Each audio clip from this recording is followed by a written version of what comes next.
Très bien, mon ami. Alors, pour aujourd'hui, on s'intéresse aux transformations du plan et aux nombres complexes. Déjà, en fait, lorsqu'on ne parle de transformation du plan, on pense aux transactions, aux homothéties, aux rotations, aux similitudes directes. Maintenant, comment, en fait, tu fais pour appliquer ça dans l'exercice? Dans notre exercice, nous dit, on a un plan complexe rapportant un repère autonome, on nous donne 3 points A, B et C.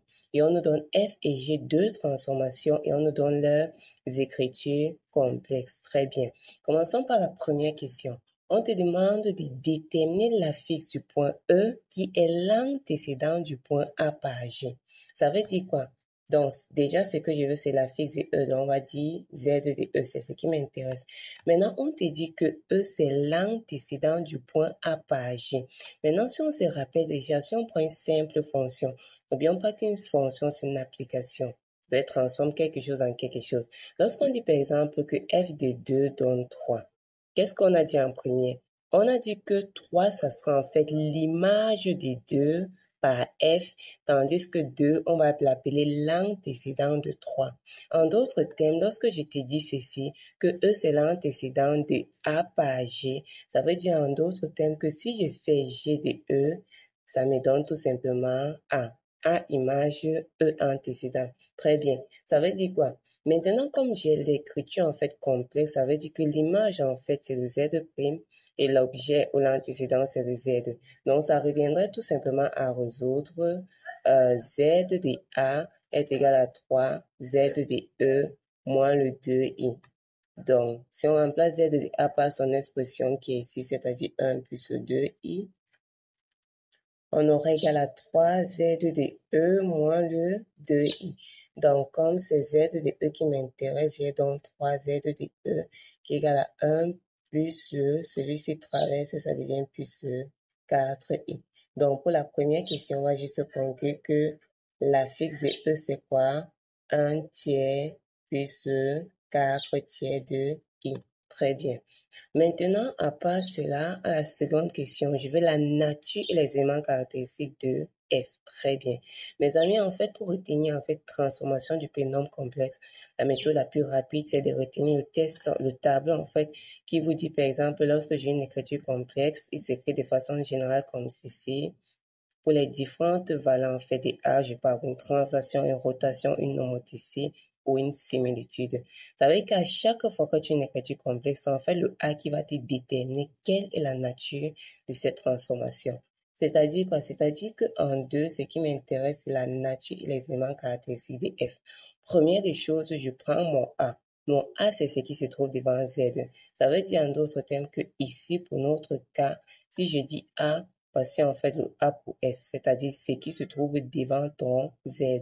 Maintenant, tu dois écrire ça sous forme exponentielle. C'est dit quoi? C'est dit tout simplement que tu trouves en fait le module et l'argument. Mais déjà ici, lorsqu'on regarde, c'est plutôt facile. On sait déjà parce que c'est racine de 2 sur 2, racine de 2 sur 2. Or, si il dit racine de 2 sur 2, c'est tout simplement l'angle pi sur 4. Donc, ceci, c'est encore exponentielle I2 pi sur 4. Très bien. Qu'est-ce que ça veut dire? Ça veut dire que mon Z, si je peux l'écrire comme un Z'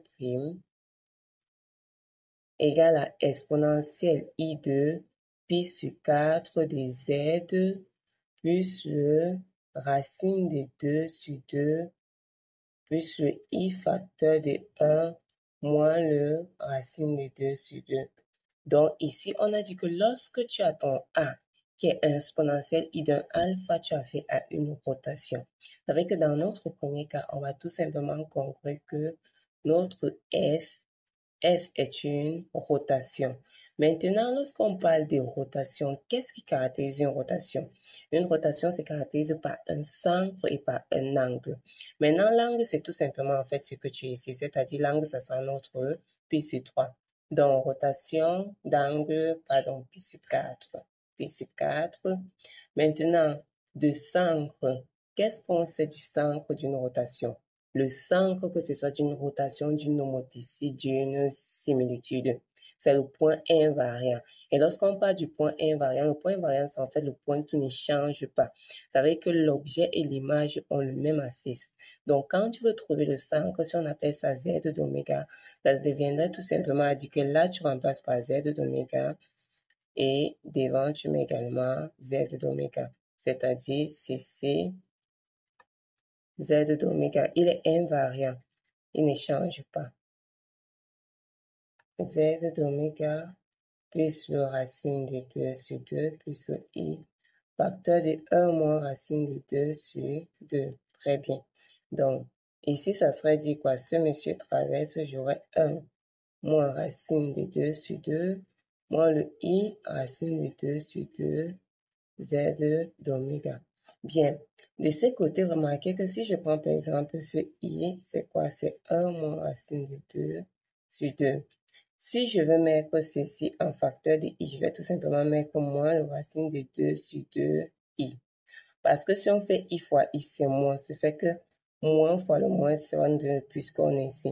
Je fais ça parce que je remarque en fait que cette expression est un peu similaire à celle-ci. Donc, je remarque en mettant i en facteur, j'ai quoi? J'ai 1 moins racine de 2, moins i racine de 2. Ce qui fait que ce cher monsieur peut s'en aller. Donc, ça serait donc une rotation d'angle pi sur 4 et du centre z d'oméga qui est égal à i. Voici le i qui reste ici. Très bien. Maintenant, pour la question 3, on veut maintenant la nature et les éléments caractéristiques des G. On fait le même procédé. G, c'est quoi? G, c'est 3Z moins le 2I. Vous savez qu'ici, je remarque que mon A, c'est déjà 3. Lorsque ton A, c'est un réel, moins 2, moins 3, moins 1, c'est tout simplement une homothétie des rapports A. Ça veut dire quoi? Ça veut dire que ici, lorsque j'ai ceci, je vais tout simplement venir pour le 3. Qu'est-ce qu'on a? On a G qui est Z' qui est égal à 3Z moins 2I. On va tout simplement dire que G, c'est une homothétie, est une homothétie. Maintenant, qu'est-ce qui caractérise ces homothéties? Ça, homothéties.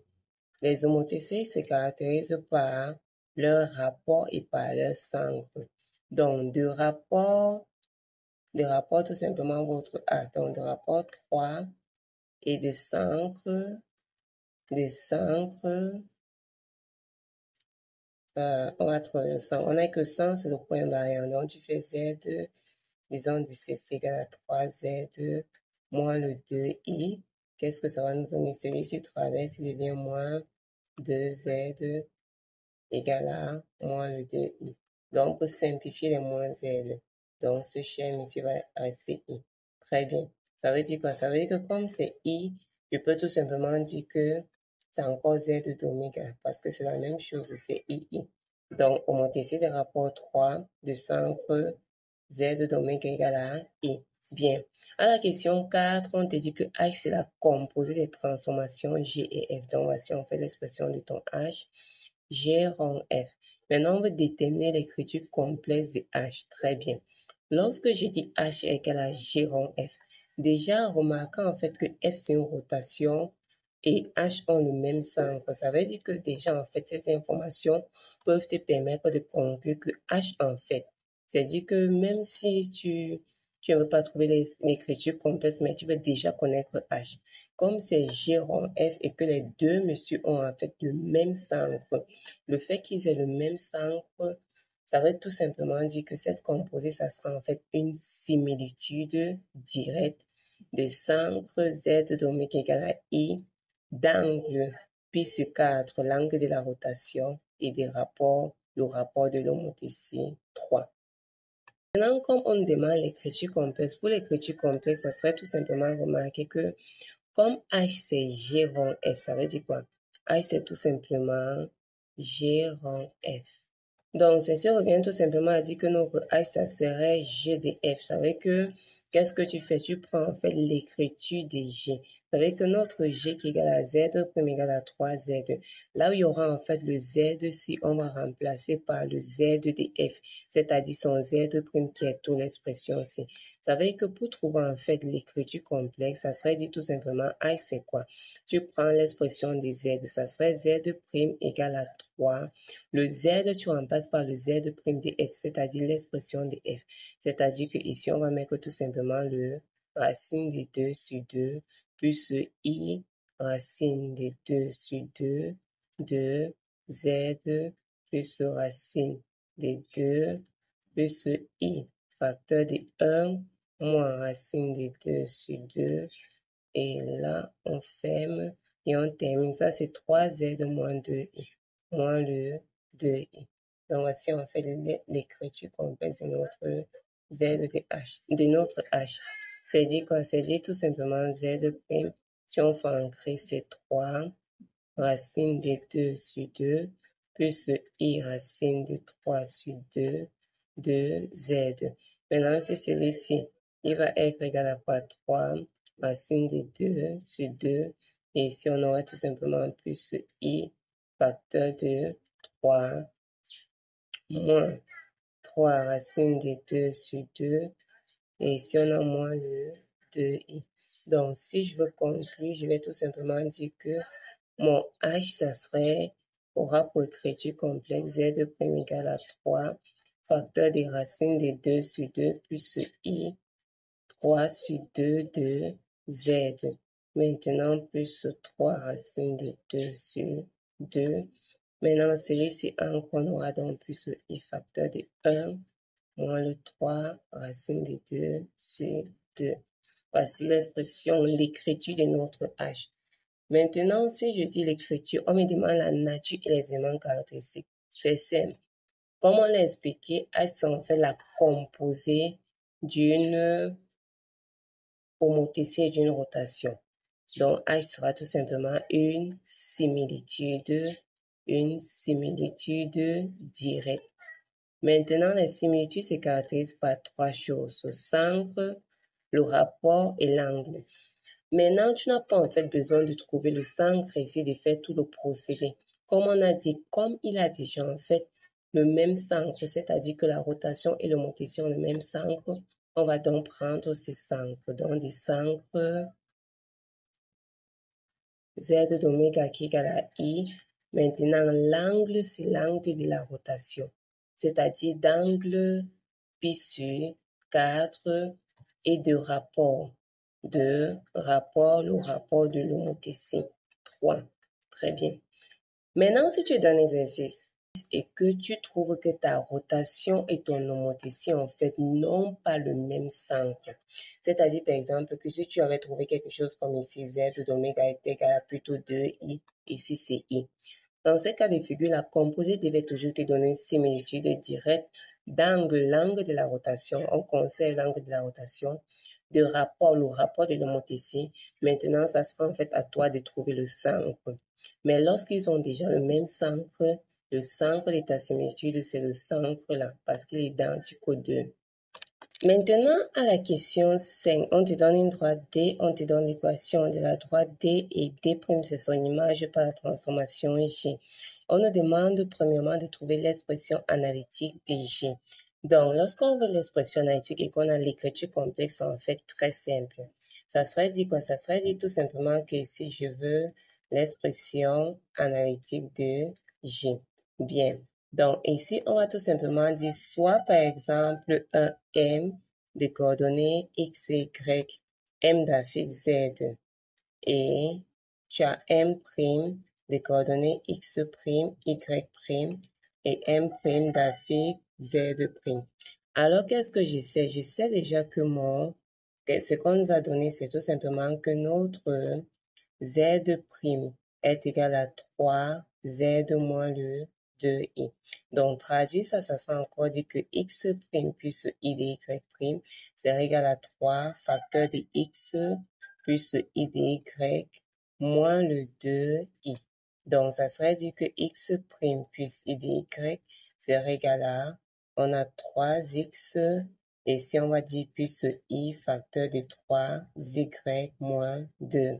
Or, si on dit qu'un nombre complexe égale un autre nombre complexe, ça voudrait tout simplement dire que partie réelle égale à partie réelle, partie imaginaire égale à partie imaginaire.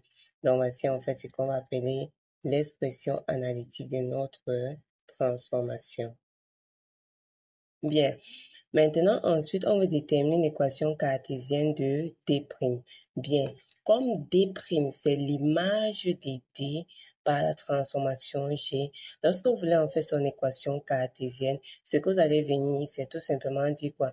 Comme ici, j'ai déjà en fait l'expression de D, c'est-à-dire quoi? C'est-à-dire que pour mon 5B, je vais déterminer D'. Ce que tu fais, c'est quoi? Comme j'ai déjà en fait l'expression de D, on m'a donné D. C'est-à-dire que D, on a dit tout simplement que D, c'était 2x moins le y plus 1 égale à 0. Ce que tu vas faire, c'est là où il y a en fait x. Donc, comme tu as déjà en fait l'expression analytique de G, là où il y a x, tu vas venir en fait tirer x, tu exprimes en fonction de y' et x' et y'. Donc, la première chose à chaque fois qu'on va vous demander, que ce soit pour une droite, que ce soit par exemple pour une ellipse plus tard, que ce soit pour une parabole, ça serait tout simplement dire que première des choses, comme j'ai l'expression analytique, j'exprime x et y fonction de x' et y'. Donc, ça serait remarqué quoi? Ça serait remarqué que ici, je peux tout simplement dire que mon x, ça serait tout simplement 1 tiers de x'. Je peux passer le 3 ici. Tandis que mon y, on va dire 3y, ça serait égal à y' plus 2. Ce qui fait que j'aurai mon... Donc, on peut conclure en disant que x, c'est 1 tiers de x', tandis que y, ça serait donc 1 tiers facteur de y' plus 2. Bien. Très bien. Lorsqu'on a déjà ceci, ça serait dit que notre D', c'est-à-dire l'image, donc ça serait dit quoi? Ça serait dit que 2 fois x, 2 fois ceci. Donc, ça va faire 2 tiers de x'.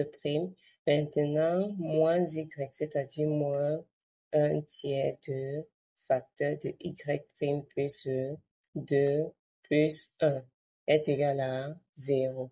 Donc, comme il y a le 3 pour pouvoir retirer ça, si on multiplie partout par 3, j'aurai donc 2x' moins le y' moins 2.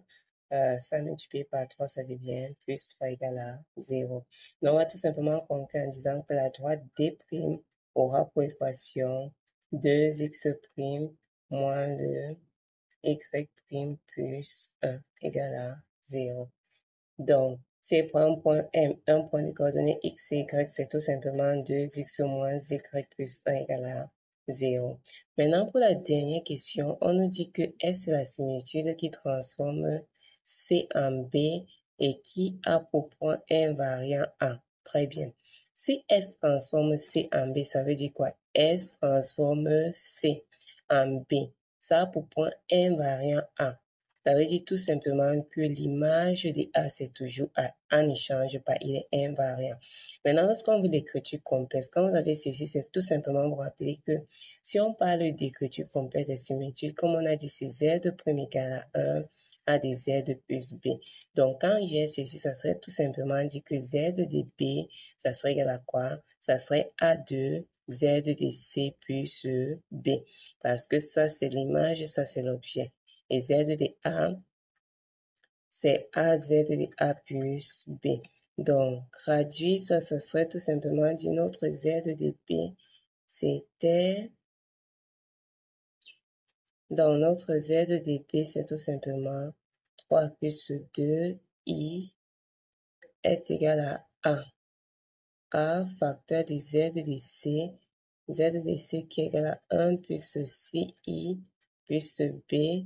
Et là, Z de A, c'est 1 plus 2i qui est égal à A facteur de 1 plus 2i plus b.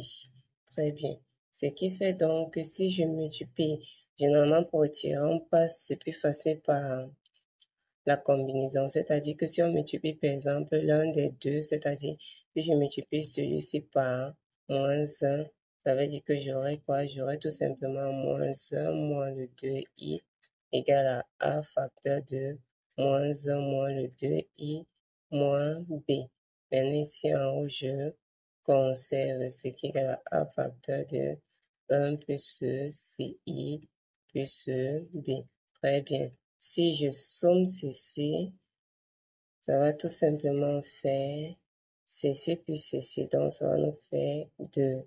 c'est égal à ça, puis ça va nous faire 4i de a. Eh bien, ce qui implique donc que notre a, ça serait 2 sur le 4i. Donc, si on simplifie par 2 et on multiplie en haut et en bas par 2, on reste avec moins i sur 2. Donc, multiplier ici par i. On simplifie, on a 1, 2 en bas. Et le moins parce qu'on a i carré ici. Ça veut dire que première chose, on va tout simplement garder que notre a est égal à notre a égal à moins 1 demi de i. Maintenant que lorsqu'on a a, on peut remplacer juste par l'un des deux pour trouver l'autre valeur. C'est dit quoi? C'est dit tout simplement que pour trouver notre b. Donc, ça serait tout simplement dire que c'est égal à a, on remplace par notre 1 demi de i, facteur de 1 plus 2i plus b. Donc, ceci va tout simplement faire qu'on a 1 plus 2i égale à, donc ça fois ça, ça va me faire moins 1 demi de i. Et ça fois ça va me faire plus 1 plus b, ce qui fait que notre b, ça serait donc égal à 1 plus 2i plus à travers 1 demi de i moins 1. Les 1 s'en vont, on reste avec 4 demi de i plus 1 demi de i. Donc, pour le b, on va tout simplement dire que ça va nous faire 5 demi de i. Donc, les petits complets de x, ça serait tout simplement z prime égale à moins 1 demi de i de z plus 5 demi de i. Donc, c'est en fait tout pour cet exercice.